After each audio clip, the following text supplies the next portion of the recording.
This discovery, cold fusion, a cheap, almost clean and virtually limitless source of power. We said that we have a great deal of energy. We have much more energy than corresponds to a chemical reaction, and therefore we thought there had to be a nuclear process. We never actually said in the title of our first paper was supposed to have a question mark in it, because we did not want to polarize the discussion so far in that way. We said there had to be a nuclear reaction. Of course, the likelihood was that it is fusion, but you couldn't say that, and until you have absolutely conclusive proof that it goes to, say, helium-4, you shouldn't call it fusion. You should just call it an anomalous process involving deuterium. So you'd still call it a new energy source rather than fusion? Yes, but I think it will turn out to be fusion.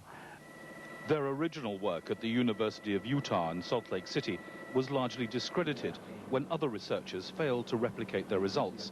Nor could scientists find the telltale signs of a nuclear reaction: neutrons, tritium, and helium-4.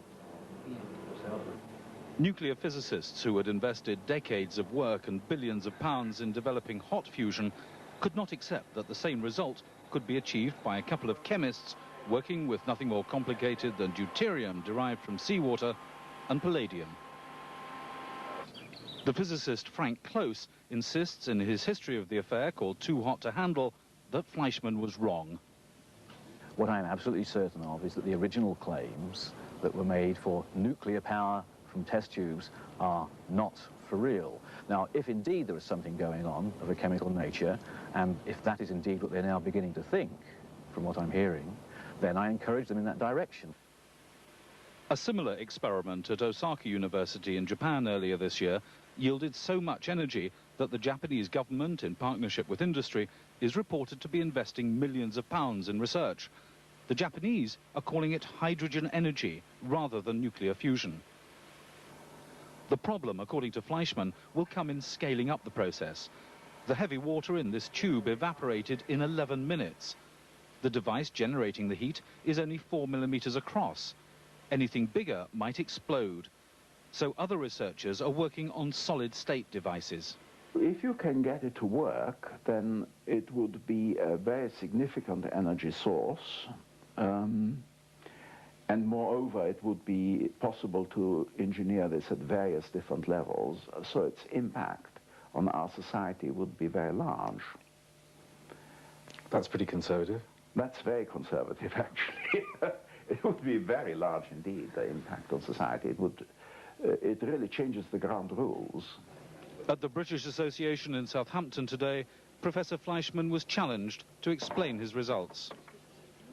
We are presented with the position of an experiment which cannot be reproduced at one of the premier laboratories in this country, to which you were a consultant, and which is going by a process which is previously unknown to science. Yes. It is quite a lot to take in.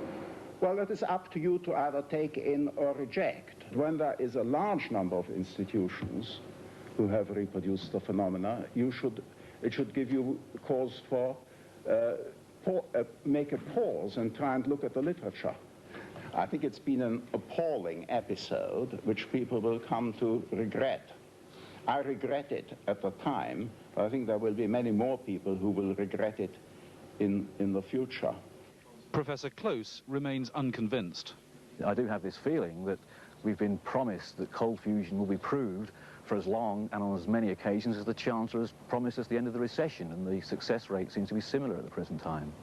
Martin Fleischmann expects an academic grilling when he gives details of his research to a full meeting of the association here in Southampton later this evening. But after 3.5 years, he's grown used to such criticism. If it had been any other project, we would have ditched it, of course. But there is here the possibility that it's technologically important, and therefore you have a moral obligation to continue. As the motto engraved on the wall of his cottage says, "Let thy life pass, but be thy work well done." Andrew Beech, ITN, Southampton. The main news again: the London conference on what was Yugoslavia is nearing conclusion.